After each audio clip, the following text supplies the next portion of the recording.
Artificial intelligence जानने के पहले आपको ये समझना ज़रूरी है कि सिर्फ ट्रेडिशनल स्टडी करने से आप लाइफ में सक्सेस नहीं पा सकते। लाइफ में आगे बढ़ना है तो आपको समय के अकॉर्डिंग चलना पड़ेगा। इस वीडियो में हम लोग एआई के बारे में जानेंगे और आप इसको कैसे पढ़ाई के साथ सीख सकते हो इसके बारे में भी जानेंगे। चलिए वीडियो को स्टार्ट करते हैं। मैं उमेश कुमार कंसेप्ट गुरुजी में आप सभी का स्वागत करता हूँ। एआई यानी आर्टिफिशियल इंटेलिजेंस एक टेक्नोलॉजी है जो मशीन्स और सॉफ्टवेयर को ह्यूमन लाइक इंटेलिजेंस और कैपेबिलिटीज़ दोनों पर फोकस है। इसका मकसद मशीन्स को ऐसा टास्क परफॉर्म करने के लिए ट्रेन करना है जो आमतौर पर ह्यूमन इंटेलिजेंस की ज़रूरत रखता है। एआई को 3 टाइप्स में डिवाइड किया गया है: नैरो एआई, जनरल एआई और सुपर इंटेलिजेंट एआई। जितना तरह का अभी हम लोग आर्टिफिशियल इंटेलिजेंस यूज़ करते हैं वो नैरो एआई में आता है। तो सबसे पहले समझते हैं कि नैरो एआई, जनरल एआई और सुपर इंटेलिजेंट एआई होता क्या है। तो नैरो एआई एक स्पेसिफिक टास्क परफॉर्म करने के लिए डिज़ाइन किया गया है जिसे रिकमेंडेशन सिस्टम जैसे कि नेटफ्लिक्स या अमेजन या वॉइस असिस्टेंट एलेक्सा वगैरह जो हम लोग यूज़ करते हैं इसमें आता है। जनरल एआई एक ऐसा एआई इंटेलिजेंस है जो ह्यूमन लेवल कैपेबिलिटीज़ रखता है। ये किसी भी टास्क को समझने और करने की क्षमता रखता है। ये अभी तक थियोरेटिकल है और इसका डेवलपमेंट पर रिसर्च चल रहा है। सुपर इंटेलिजेंट एआई ये एक ऐसा एआई है जो ह्यूमन इंटेलिजेंस से भी ज़्यादा एडवांस होता है। ये कंसेप्ट अभी डेवलप नहीं हुआ है और साइंस फिक्शन मूवी में ये ज़्यादा दिखाई देता है। आर्टिफिशियल इंटेलिजेंस के कई फ़ायदे हैं जो बहुत सारे सेक्टर्स और डेली लाइफ में सिग्निफिकेंट इम्पैक्ट डालता है। जैसे एआई रिपीटेटिव और टाइम कंज्यूमिंग टास्क को ऑटोमेट करके इफ़िशियंसी बढ़ाता है। इससे ह्यूमंस को ज़्यादा क्रिएटिव और कॉम्प्लेक्स टास्क पर फोकस करने का मौका मिलता है। एआई एल्गोरिदम डेटा को बहुत तेज़ी से एनालाइज करता है जो डिसीजन मेकिंग प्रोसेस को क्विक और एक्यूरेट बनाता है। एआई बड़े डेटा सेट्स को इफेक्टिवली एनालाइज करके वैल्यूएबल इंसाइट प्रोवाइड करता है जो बिजनेस और डिसीजन स्ट्रेटजीज में मददगार होता है। एआई ट्रेंड्स और पैटर्न्स को आइडेंटिफाई करके फ्यूचर आउटकम्स को प्रिडिक्ट करने में मदद करता है जिससे ऑर्गेनाइजेशंस प्रोएक्टिव स्टेप ले सकता है।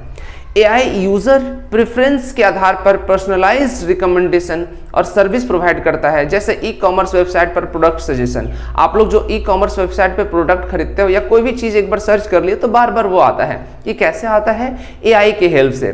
पर्सनलाइज्ड मार्केटिंग और कस्टमर इंटरेक्शन से कस्टमर सेटिस्फैक्शन को बढ़ाता है जिससे कि आपका सेटिस्फैक्शन, आप जैसे कुछ भी क्वेश्चंस पूछते हो, किसी भी तरह का क्वेरी करते हो तो आपको चैट बॉक्स के जरिए तुरंत जवाब मिल जाता है। ये कौन करता है? एआई की हेल्प से होता है। एआई मेडिकल इमेजिंग और पेशेंट डेटा का एनालाइज करके डिजीज को पहले से आइडेंटिफाई करने में मदद करता है जो टाइमली ट्रीटमेंट को संभव बनाता है। ये हेल्थ सेक्टर में भी बहुत बड़ा इम्पैक्ट डाल रहा है। एआई ड्रग डिस्कवरी और क्लिनिकल ट्रायल्स को एक्सेलरेट करता है और नई थेरेपीज और दवाइयों को खोज करने में मदद करता है।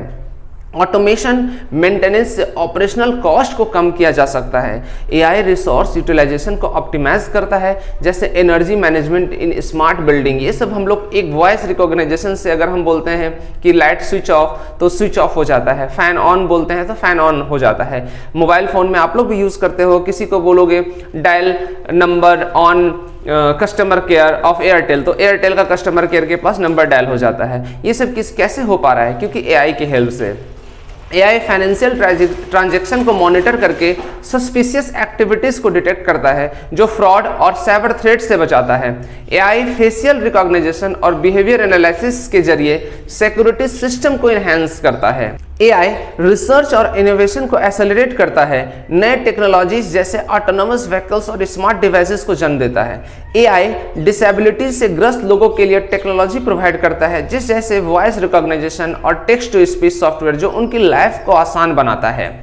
एआई एनर्जी यूज़ को ऑप्टिमाइज करना, क्लाइमेट सिनेरियोज को मॉडल करना और सस्टेनेबल प्रैक्टिसेस डेवलप करने में भी मदद करेगा। एआई डिजास्टर रिस्पांस सिस्टम को इम्प्रूव करता है और साइबर सिक्योरिटी में सुधार करता है। भविष्य में एआई को ह्यूमंस के बदले उनकी कैपेबिलिटीज़ को इन्हेंस करने के लिए इस्तेमाल किया जाएगा। एआई क्रिएटिविटी और प्रोसेस में भी शामिल होगा जैसे कि आर्ट, म्यूजिक और राइटिंग। AI रिसर्च कैपेबिलिटीज को एनहेंस करेगा, जिससे फील्ड जैसे मेडिसिन, क्लाइमेट साइंस और मटेरियल इंजीनियरिंग में तेजी से डिस्कवरीज होंगे। AI कॉम्प्लेक्स सिस्टम की मॉडलिंग और सिमुलेशंस में मदद करेगा, जो प्लानिंग और डिसीजंस मेकिंग में सहायक होगा। AI पर्सनलाइज्ड लर्निंग एक्सपीरियंस तैयार करेगा, जहां एजुकेशनल कंटेंट इंडिविजुअल स्टूडेंट्स की ज़रूरतें और लर्निंग स्टाइल के हिसाब से तैयार किया जाएगा। एजुकेशनल इंस्टीट्यूशन AI के इस्तेमाल एडमिनिस्ट्रेटिव टास्क को ऑटोमेट करने के में भी मदद करेंगे। इन एग्जाम्पल से आप देख सकते हैं कि AI का इस्तेमाल हर सेक्टर में हो रहा है और ये हमें ज़िंदगी के कई पहलुओं में मदद कर रहा है। AI टेक्नोलॉजी की समझ और इसका इस्तेमाल से हमें अपनी ज़िंदगी को और बेहतर और प्रोडक्टिव बनाने में मदद मिल रहा है। एज ए स्टूडेंट आपको क्या करना चाहिए AI को सीखने के लिए? सबसे पहले सिंपल AI सीखने के लिए आपको कुछ बेसिक स्टेप्स फॉलो करने होंगे। AI के बेसिक कंसेप्ट जैसे machine learning, deep learning, neural networks etcetera के बारे में समझें। ऑनलाइन रिसोर्स जैसे यूट्यूब ट्यूटोरियल्स और इंट्रोडक्टरी आर्टिकल से शुरुआत कर सकते हैं। पाइथन AI के लिए सबसे पॉपुलर लैंग्वेज है, इसलिए पाइथन सीखना जरूरी है। आप ऑनलाइन प्लेटफॉर्म जैसे कोड एकेडमी, कॉर्सेरा या edX पर पाइथन के कोर्सेज ले सकते हैं। आपको डिस्क्रिप्शन बॉक्स में मैं लिंक मिल जाएगा, वहां से आप AI का बेसिक लर्निंग कर सकते हो और सीख सकते हो। और इससे रिलेटेड कोई डाउट होगा तो आप नीचे कमेंट करके पूछ सकते हो। आज के वीडियो में इतना ही। नेक्स्ट वीडियो में हम लोग फिर से मिलेंगे। वीडियो अच्छा लगा होगा तो लाइक, सब्सक्राइब और शेयर करना ना भूलें। Thank you, bye bye, take care.